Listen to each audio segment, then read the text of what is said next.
On va se dégager les légumes verts, on va rajouter double portion de viande. Ça c'est bien ça. Moi je suis pour. Vous voulez profiter des fêtes sans vous prendre la tête. Vous avez envie de vous amuser, de pouvoir manger et boire avec vos amis sans pour autant perdre tout ce que vous avez fait durant l'année. On vous donne des astuces dans cette vidéo. Bonjour à tous et bienvenue sur une nouvelle vidéo du blog Corps et Esprit Martial. Aujourd'hui, on va aborder un thème sur lequel vous m'avez posé de nombreuses questions. Comment faire pour gérer sa nutrition pendant les fêtes de fin d'année? Ou alors, peu importe l'événement, ça peut être pour un anniversaire d'un ami, ça peut être pour une fête, peu importe. Comment faire pour profiter de ce moment, ne pas se sentir frustré, ne pas manger de la salade pendant que les autres vont manger une bonne raclette? Moi j'adore la raclette. Mais voilà, comment faire pour profiter et en même temps pas réussir à... Enfin pas se retrouver avec 2 kilos de plus le lendemain. Et attention, hein, là on va pas vous donner des astuces comme Amélie Guillaume l'avait fait dans son interview, qui disait par exemple qu'elle allait courir après un repas avec des amis, le lendemain c'était beaucoup de cardio, de la privation. Non, nous on va pas être là-dessus, on va vous parler de programmation d'alimentation, effectivement, mais pas uniquement. On va également vous parler par exemple d'astuces à mettre en place durant ce moment convivial pour que vous puissiez profiter et qu'en même temps, en fait, vous réduisiez ces apports sans avoir l'impression de vous priver. Alors, pourquoi cette vidéo? On avait déjà fait une vidéo sur les besoins nutritionnels que vous avez là-haut, on a un article complet qui revient là-dessus, ce que vous devez apporter à votre corps, pourquoi, comment le calculer, etc. C'est pas ça le but de la vidéo. On sait bien maintenant que, si vous avez vu ces vidéos, sinon on vous invite à aller les voir, hein, mais que vous savez ce dont votre corps a besoin. Seulement, il y a des moments sociaux qui font qu'on va devoir dépasser ça. Et ça peut avoir un impact sur vous. Si vous faites des efforts depuis 6 mois pour perdre du poids, que vous avez perdu peut-être 3, 4, 5, je ne sais pas combien de kilos, et que là, quand vous allez manger votre raclette, vous allez reprendre peut-être 1 ou 2 kilos, ça peut vous saper le moral. Ça peut vraiment jouer sur un sentiment de frustration encore plus, parce que vous allez vous dire, je me suis privé pendant 6 mois, j'ai fait des efforts, et encore une fois, c'est pas la bonne méthode pour moi pour perdre du poids, mais ça, on pourra revenir dessus sur une autre vidéo. Si vous en avez besoin, vous me mettez en commentaire, et on vous expliquera différentes méthodes. Mais voilà, vous avez fait des efforts en tout cas, vous avez peut-être changé votre modèle d'alimentation, et dès que vous allez vous lâcher un peu, vous avez l'impression que vous avez quelque chose qui va vous taper sur les doigts, et c'est pas forcément agréable. Et comme on le disait, ces moments sociaux sont des moments importants, ce sont des moments conviviaux, et après, sinon le risque c'est de vous isoler, parce que si on arrive avec sa gamelle au repas de famille, ça peut faire déjà un peu désordre, il y en a qui vont pas l'apprécier, mais ça peut aussi faire un peu reclus, et on se sent pas avec les autres. Parce que qu'on le veuille ou non, depuis longtemps, le repas c'est quelque chose d'important, c'est quelque chose de très social et qui permet de partager énormément de choses.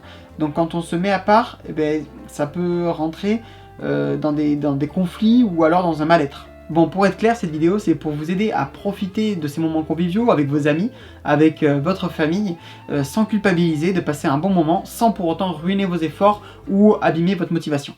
Première chose, acceptez. Voilà, vous savez qu'il y a un fort taux de chance que vous preniez du poids si vous mangez raclette, si vous mangez un bon confit, peu importe. Il y a des chances que vous preniez du poids. Si vous le savez à l'avance, si vous l'avez accepté à l'avance, déjà vous avez fait la moitié du chemin. C'est vrai que c'est peut-être pas si grave si en une semaine vous avez peut-être pris 1 kilo. Oui, ça va vous demander des efforts peut-être pour les reperdre. Pas tant que ça, parce que ça va dépendre en fait de beaucoup de choses. Et souvent quand on prend beaucoup de poids comme ça, il y a aussi l'eau qui joue. C'est-à-dire que comme on mange plus salé, on va faire plus de rétention d'eau, et comme on boit moins d'eau, on va encore plus en faire. Oui, c'est pas hyper logique, mais en gros, pour éviter la rétention d'eau, il faut boire de l'eau. Et donc voilà, il y a beaucoup de choses qui vont jouer, mais déjà, si vous partez faire les fêtes en vous disant, ok, je vais peut-être prendre 1 ou 2 kilos, c'est pas grave, je vais les reperdre après, c'est déjà un bon point. Par exemple, moi, pour le premier de l'an, je sais, j'ai déjà prévu de prendre à peu près 1 kilo. Chaque année, on fait soit raclette, soit fondue savoyarde avec des amis. Et c'est clair et net, à chaque fois, j'ai repris un peu de poids. Est-ce que c'est grave? Est-ce que j'en meurs? Pas du tout. Mais voilà, je vais vous donner toutes les astuces justement pour éviter. Avant, j'en prenais peut-être 2 kilos carrément. Alors moi, je prends très très vite. Je peux perdre rapidement aussi, surtout après des événements comme ça. Mais oui, ça pouvait monter très très vite. Donc j'ai mis des choses en place, et c'est ce que je vais vous montrer dans les autres astuces. Et vous, quel est votre repas traditionnel entre amis? Bon, vous savez qu'il ne va peut-être pas faire du bien sur la balance, mais il n'y a pas que ça qui compte. Il y a le moral, il y a le moment convivial, encore une fois. Donc, c'est quoi ce petit repas, que vous mangez entre amis? Deuxième astuce très importante, buvez. Buvez beaucoup. Ah, salut José. Oh, trop cool, on va pouvoir boire de l'eau de vie de tonton. Ah, ça, c'est trop bon. Ah, non, pas de l'eau de vie. De l'eau. Je t'explique pourquoi. Déjà, il faut savoir que l'alcool, ce sont des calories. Alors, des calories vides, effectivement, et que en plus de ça, ça ne vous hydrate pas. Ça veut dire que vous allez boire, mais vous allez toujours avoir cette sensation de soif. Mais, vu que vous buvez quelque chose qui vous apporte de l'énergie, eh bien, vous allez rajouter des calories sur votre bilan alimentaire. Donc, si vous ne buvez pas d'eau, qu'est-ce qu'il se passe? Eh bien, vous buvez de l'alcool, et puis après, comme ça ne vous hydrate pas, vous avez encore soif. Si vous continuez à boire de l'alcool, le processus continue, et vous allez en plus vous déshydrater. Et alors ça, c'est très mauvais, que ce soit pour la digestion, ou que ce soit pour les performances globalement, et c'est souvent en fait, c'est de là que vient d'ailleurs le problème de la gueule de bois. Le lendemain, on a mal à la tête parce qu'on est déshydraté. Donc, entre chaque verre d'alcool, je vous invite à boire de l'eau. Je sais qu'il y a des repas de famille, il y a des familles où on met carrément pas de carafe d'eau sur la table, eh bien, demandez à en avoir une, ou alors apportez votre petite bouteille. Mais vraiment, le fait de boire un verre d'eau entre chaque verre d'alcool va faire que vous allez moins consommer d'alcool. Et en plus, honnêtement, vous allez beaucoup plus en profiter de ce verre d'alcool. Parce que du coup, vous allez le boire non pas parce que vous avez soif et que vous allez l'ingurgiter vite, mais vous allez aussi profiter du goût. Et ça, c'est très important. D'ailleurs, si vous avez une table un peu traditionnelle française, normalement, vous avez le verre de vin et le verre d'eau. Et c'est très important d'avoir les deux pour pouvoir, si je bois parce que j'ai vraiment soif, je bois de l'eau. Si je bois pour accompagner mon plat, par exemple, parce que le vin va bien avec, eh bien, je bois dans mon verre de vin. Et ça peut sembler vraiment anodin, mais c'est quelque chose de très important. Parce que si on regarde le nombre de calories que vous avez dans un verre de vin, par exemple, ou dans une portion d'alcool, vous vous rendez compte que vous allez vite augmenter votre rapport calorique pour rien. Ok, donc on passe à la troisième astuce, buvez encore plus d'eau. Est-ce qu'on vous a déjà dit que l'eau c'était la vie? Non, parce que c'est le cas. Alors non, je suis pas devenu complètement fou. Si je vous dis de boire encore plus d'eau, c'est tout simplement pour une autre raison. En fait, le fait de boire de l'eau, notamment avant de manger, un quart d'heure avant de manger par exemple, va vous remplir l'estomac. Et donc, vous allez avoir moins une sensation de faim. Donc, par exemple, un quart d'heure, 20 minutes avant de passer à table, prenez de l'eau. C'est pareil, avant l'apéritif, buvez de l'eau. Et surtout, évitez trop de manger des choses trop salées.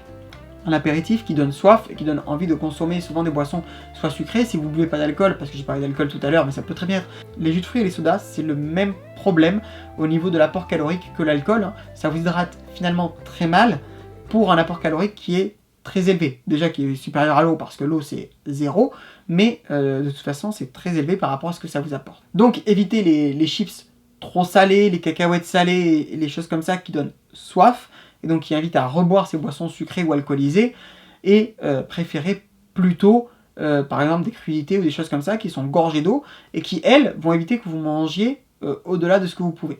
Allez, petite pause pub, on vous invite à télécharger gratuitement votre méthode de souplesse qui est juste en dessous. C'est une méthode qui est dédiée à la pratique des arts martiaux et des sports de combat. On parle à l'intérieur de souplesse et de mobilité, qu'on a appelé souplesse active dans cette méthode-là.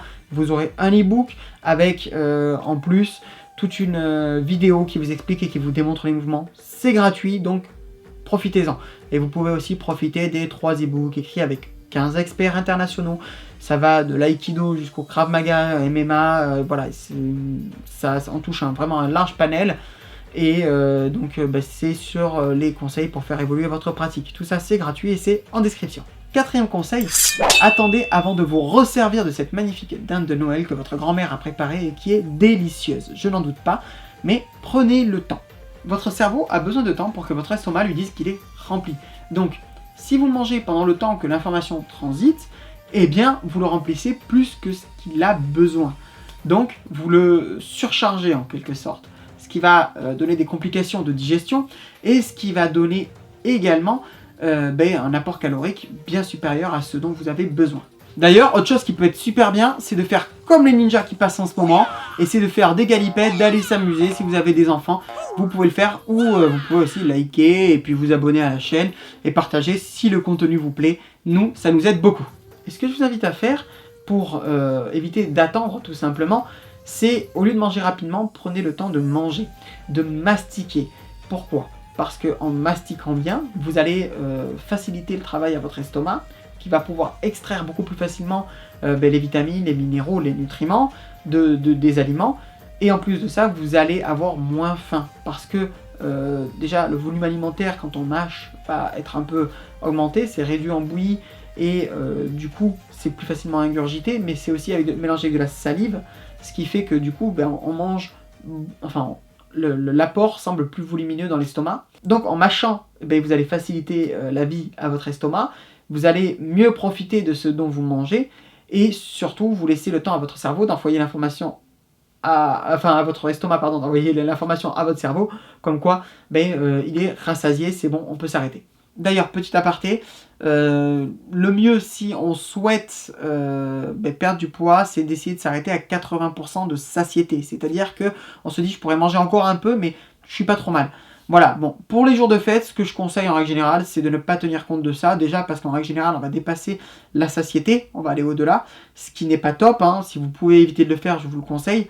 Le problème est que avec l'alcool, ou alors avec les sucreries, avec les apéritifs salés, etc., on a plus faim, ça donne une envie de manger plus. En plus, en mangeant des aliments différents, on a tendance à vouloir manger plus. C'est pareil par exemple sur les buffets, souvent on mange plus dans un buffet à volonté parce que il y a plusieurs plats, on veut goûter de tout. Et il y a le moment convivial, le fait que le repas dure longtemps. Tout ça fait que souvent on dépasse sa satiété réellement. Si vous arrivez à l'écouter, c'est très bien. Si vous n'y arrivez pas ce jour-là, souvent on est emporté, ne vous en veuillez pas. Surtout, voilà, acceptez-le et on va voir après ce qu'il faut faire. 5e point, proposer un repas peut-être plus équilibré ou alors au moins avec peut-être plus de légumes. Parce que les légumes en fait vont faire descendre l'indice glycémique et je ne vais pas rentrer dans le détail maintenant parce que ce sera quelque chose de plus complexe. Mais ce que je peux vous inviter à faire, c'est lire le livre qui est juste là. Donc c'est Diététique de la musculation de Olivia, alors je ne sais pas prononcer le nom, mais je pense que c'est Meus, et de Frédéric Maupeou. Franchement, excellent. Il y a beaucoup de choses dedans qui sont très intéressantes. Et si vraiment vous vous intéressez à la nutrition et aux détails de la nutrition, c'est un des livres pour moi les plus calés par rapport au sport. On est vraiment sur quelque chose de très pratico-pratique et que vous allez pouvoir mettre en place très rapidement. Mais voilà, déjà si vous arrivez à mettre plus de légumes dans vos repas et à limiter peut-être les frites, les fritures, les choses comme ça, vous allez gagner beaucoup en apport calorique. Comme je vous le disais, peut-être sur les apéritifs, vous pouvez jouer également en proposant des crudités. Et c'est quelque chose qui peut sembler anodin, mais qui est très important. En plus de descendre l'indice glycémique, ça augmente le volume alimentaire pour très peu de calories, donc ça vous donne une sensation de satiété beaucoup plus rapidement. Et donc, franchement, tout le monde est gagnant. Et d'un point de vue santé, il n'y a pas photo, ça va être très bon pour tout le monde. Donc, ce que je vous invite, c'est vraiment essayez de prévoir en amont les repas, de vous investir vous dans les repas de famille si vous le pouvez ou les repas d'amis et proposer pourquoi pas des légumes, des fruits, des choses qui vont être plus saines et qui vont permettre d'avoir un repas un peu plus équilibré. Et enfin, 6e partie, quelque chose de très important, il faut comprendre que votre apport calorique ne se calcule pas simplement sur une journée. Donc je reviens au conseil dont je parlais d'Amélie Guilleur qui disait qu'après une raclette le lendemain on mangeait très light avec de la salade verte, des choses comme ça.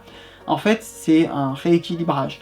Donc, je ne vais pas vous inviter à faire forcément du très light, mais plutôt d'anticiper avant et peut-être d'alléger quand même vos repas si vous savez que vous allez manger quelque chose de lourd, par exemple pour Noël, peut-être que le 22, 23, 24, vous allez manger un peu moins lourd. Ça ne veut pas dire que vous allez pas manger du tout, mais peut-être que vous allez plus manger de fromage à la fin du repas, peut-être que vous allez supprimer ou réduire une portion de féculents sur le soir par exemple, peu importe, mais le fait de réduire vos apports fait que ça va, votre corps va pouvoir en fait équilibrer tout ce que vous allez lui apporter le jour du gros repas. Voilà, si cette vidéo vous a semblé intéressante et pertinente, on vous invite une nouvelle fois à la partager auprès de vos amis, de votre famille peut-être, parce que des fois c'est pas évident d'aborder ce thème, ça peut être un peu conflictuel, hein. Comme je disais, il y a des repas tradition, et parfois ça peut rentrer en conflit, ça peut faire rentrer en conflit, donc pourquoi pas partager cette vidéo si vous pensez que ça peut les sensibiliser à ce thème-là. Et puis surtout, prenez soin de vous, profitez bien de ces fêtes de fin d'année, on vous dit à très vite. Tchou bye!